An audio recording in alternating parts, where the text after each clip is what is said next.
Perhaps we should start with a verse that is for the pastor to interpret. I'm not sure whether it would be applicable for us, but I am hoping that instead of interpreting it, we would live it. Yes. From the Deuteronomy 31, verse 6, be strong and courageous. Do not be afraid or terrified because of them. For the Lord your God goes with you. He will never leave you nor forsake you. I want to declare that I am not a COVID specialist. I am a diabetes doctor, and I enjoy treating patients with diabetes. But we're going to talk about diabetes care in this time wherein we have a pandemic. Many patients really ask plenty of questions, and we love answering questions. Questions make really us better.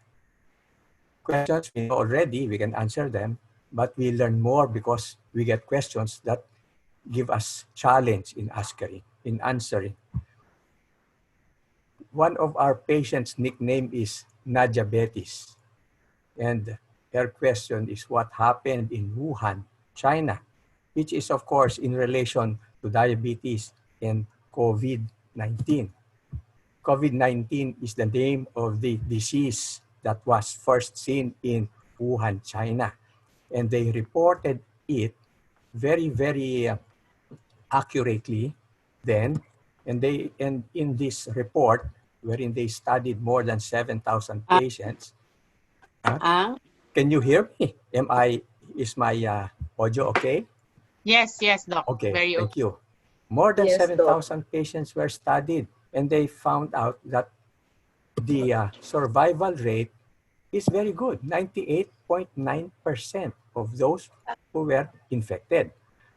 But if you look closely at the people who have diabetes, the death rate goes up to 11%. It is 10 times more when people have diabetes. The reason for that, they saw, was that these people have poorly controlled blood sugar. It goes up beyond 180 if that is the units that we use. But if you have diabetics who have controlled blood sugars, the survival is also very good. So that we have a function to make sure that if patients have diabetes, we have to have their blood sugar controlled in order to have a small death rate so that the survival rate will be just the same as that of the general population.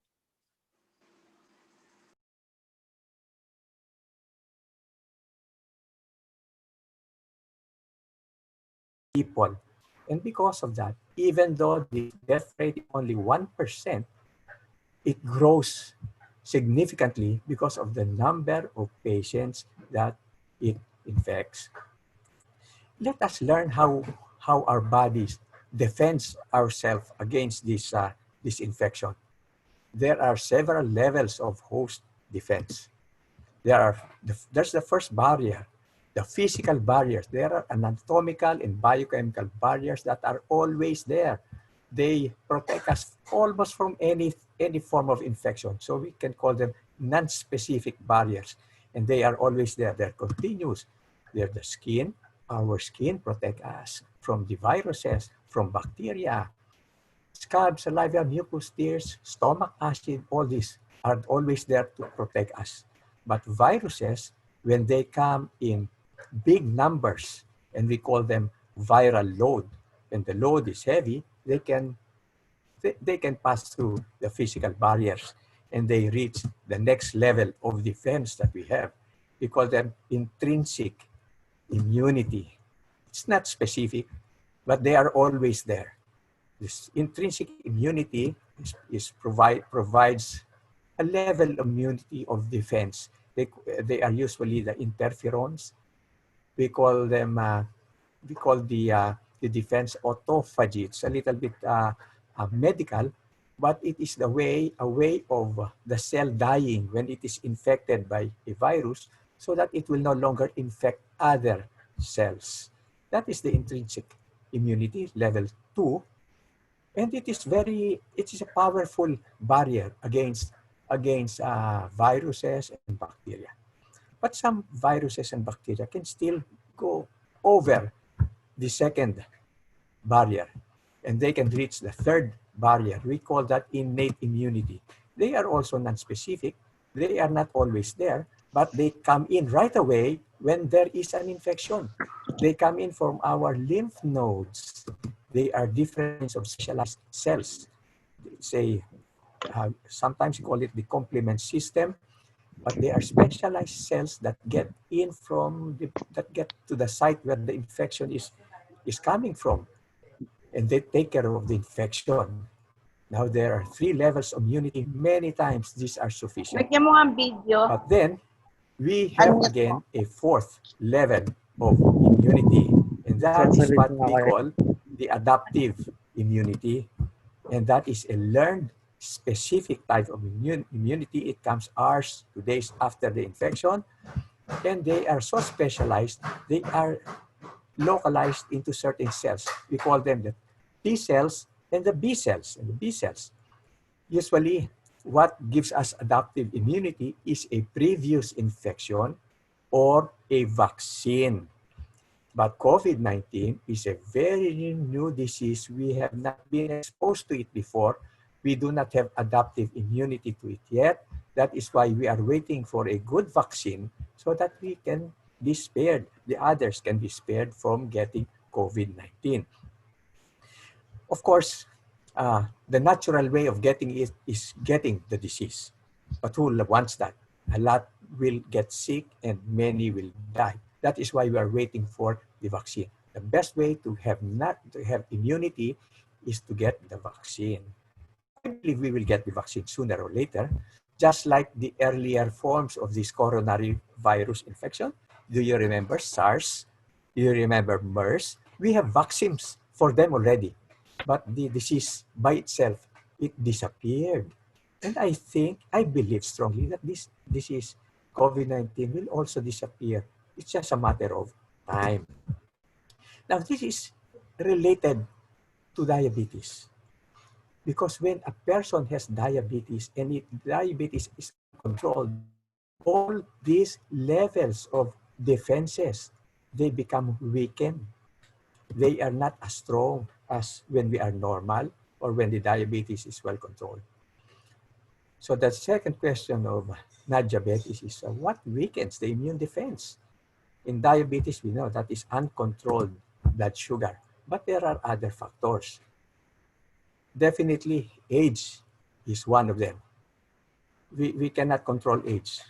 Age is a gift from God, and every year, God gives us a year to our age. And we were not meant to live forever also. And that is why, perhaps, that is why the immune defense grows weaker and weaker as we age. But there is also a reason for that. Life continues through our children. And when we pass on through another life, that is where we do not need anymore any immune defense. But here, well, the immune defense weakens as we go older. But we do not want to add to that factor. Many concomitant illnesses further weakens our defense, and one of them is diabetes.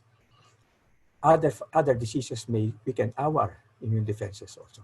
Hypertension. That's why we want your blood pressure to be well controlled. Obesity also weakens immune system. The presence of absence of cancer and so many other long-standing illnesses, asthma, chronic obstructive pulmonary disease, different forms of degenerative diseases, all of them weaken the immune system. Also, treatment of some diseases like treatment of kidney transplant, it will also weaken the immune defenses, and we should also consider them. Now, diabetes also asks, what now are the effects of the disease COVID-19 on diabetes?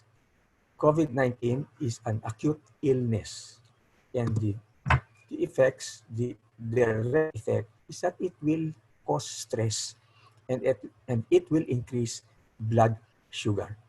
If it increases the blood sugar, it becomes a bad cycle. Increase the blood sugar, you weaken the immune system, you make the disease worse. That is why we are very, very keen in controlling the blood sugar of patients who have COVID, especially who get worse, who don't only get the mild to moderate form of COVID, but who gets to be admitted. We always put them on insulin. But there are other problems that COVID brings, and that would be the effects of isolation and the effects of the lockdown. It is now, there are small evidences that tell us that if you have COVID, some of the viruses may actually reach the pancreatic cells that make insulin, so that those cells may die or may produce less insulin. We are not very sure yet, but we know that the blood sugar increases when there is COVID. Furthermore, when you have COVID, there is the effect of isolation. I'm not an expert in this area.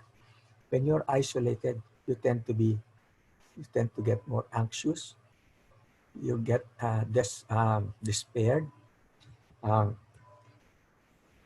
it affects it affects your mentality and mentation. It further affects also your physical health.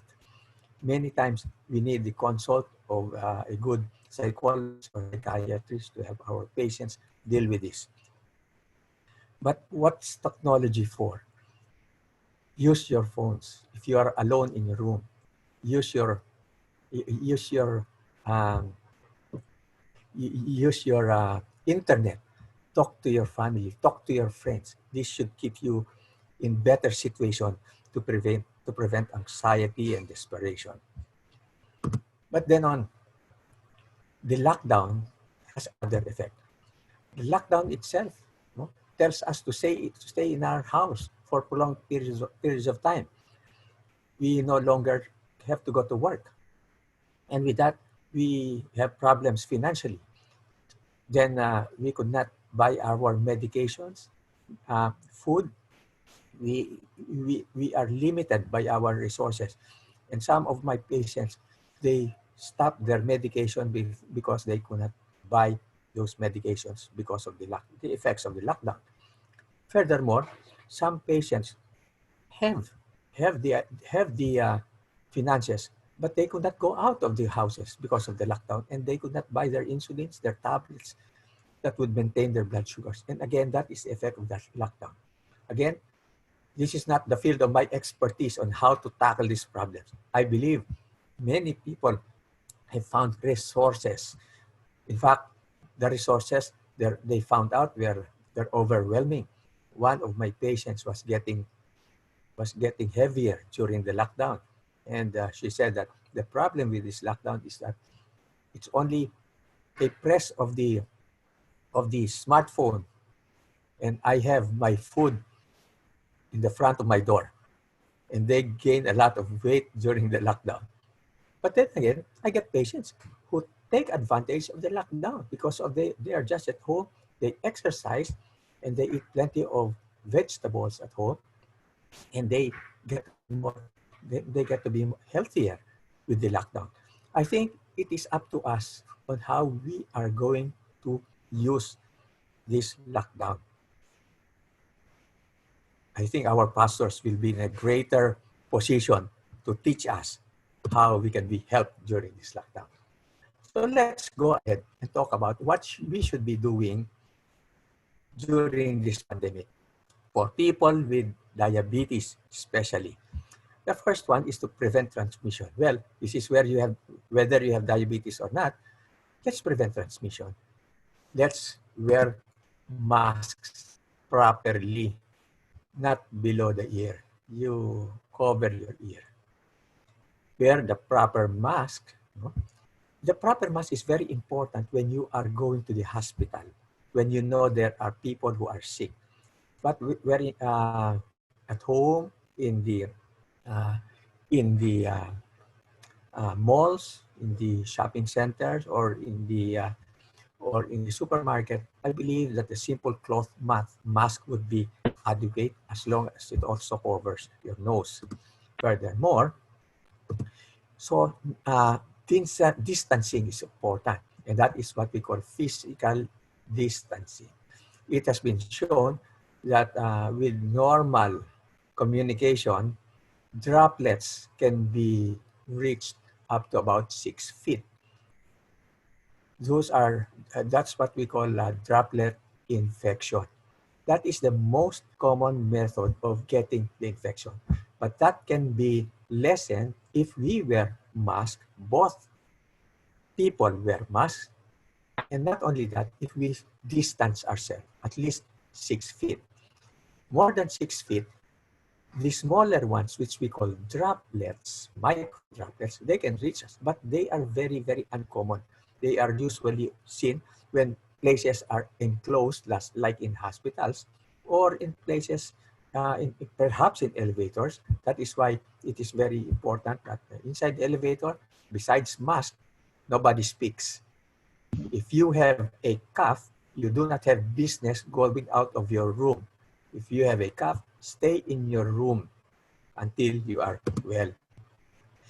Furthermore, we should learn how to wash our hands frequently. The, uh, the virus does not have an affinity to the nose, to the eyes, or to the mouth. It will not go there because it wants to go there. It finds way to these places, and the way that it goes there is through our hands. So if our hands touches our face, which we usually do about 100 times per hour, and we do not clean our hands, and in some way our hands get contaminated, then we could be introducing the virus into its port of entry. So clean our hands very, very frequently. Alcohol is very good. Soap and water is very good. It's very easy to denature the virus with alcohol, with soap. In fact, when it stays on surfaces, it may be infectious for a few hours, but after a day or so, they are no longer infectious. It's not difficult to denature the virus. And lastly, we now know that face shields do help.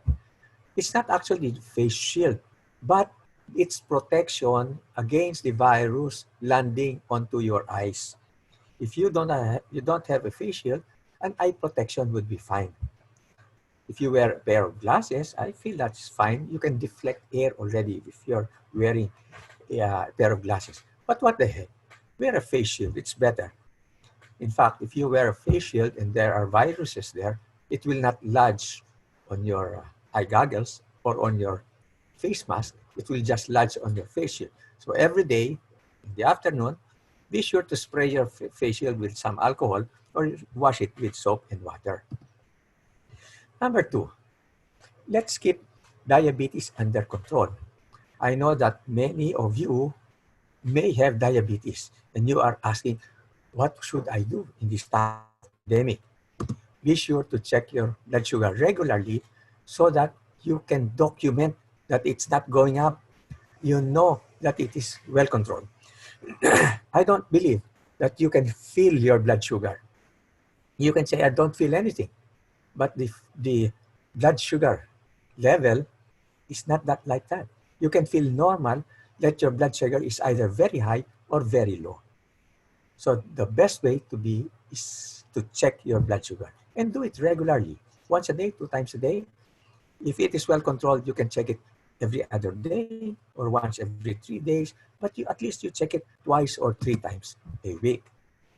Check also your blood pressure. It is important to have a normal blood pressure during this time of COVID. And when we know that the lockdown has effects on our weight, we will never know that if you do not check your weight regularly. I check my weight every day so that I make sure that my habits are not affecting my weight.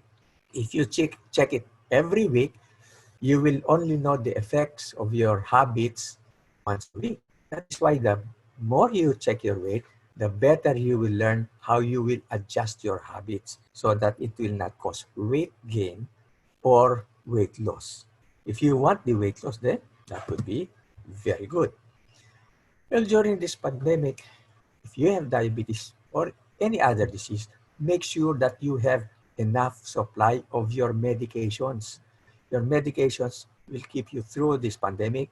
And if you have vitamins, vitamins are okay. Of course, one, two, or even three kinds of vitamins is all right.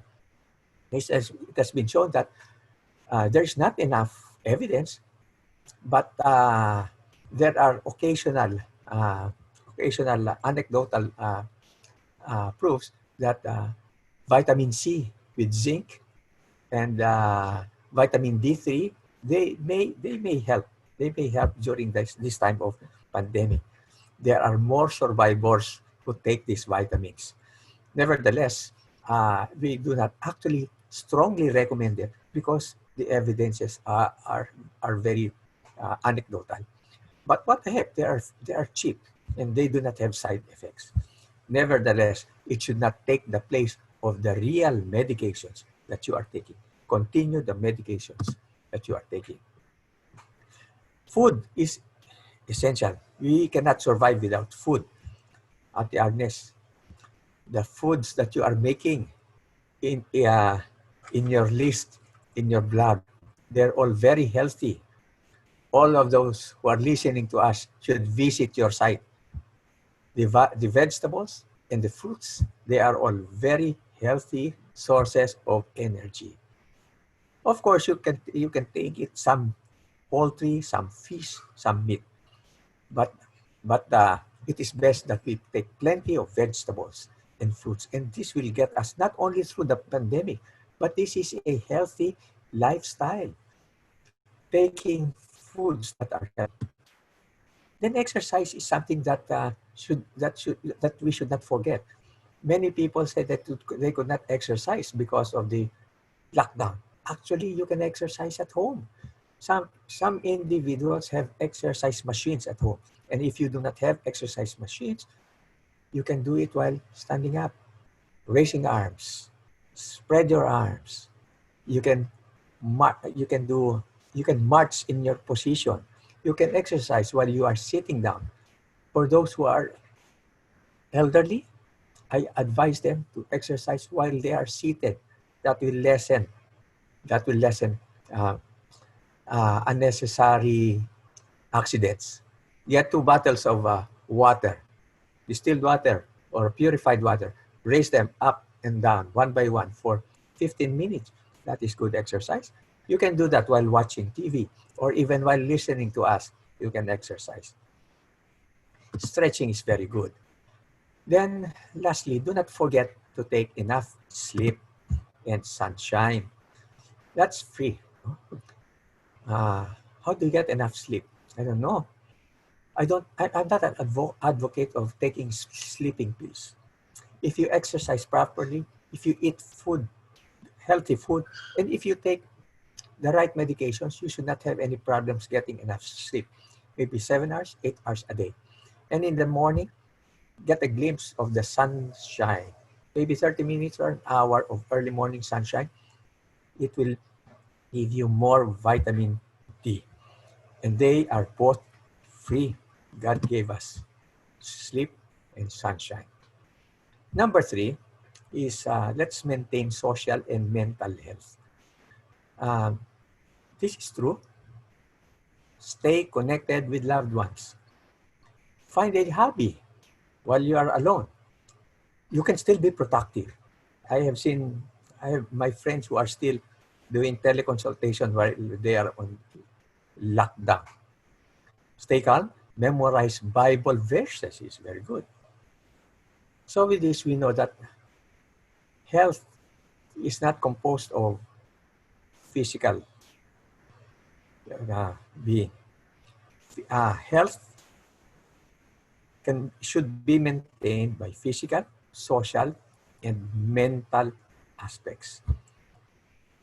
But then again, before I go, I do not want to forget that the spiritual aspect is also important. I would like to go away with this verse from Proverbs 3:5. Trust in the Lord with all your heart. It proves to us that it's not only physical, social, or mental health. We also need spiritual health. And that is why I'm very thankful that we have good pastors around us. We have good churches around us. Do not forget that they are with us always. So in summary, we've talked about diabetes in the pandemic. We've talked about how we can prevent transmission. We've talked about diabetes care during the pandemic, and we've talked about maintaining social health. Not only that, but mental health also and spiritual health. So sana nasagot natin yung tanong ni Diabetes. Diabetes and the pandemic. Thank you, Ate Agnes, for this rare opportunity. You have given me such an honor to be with you.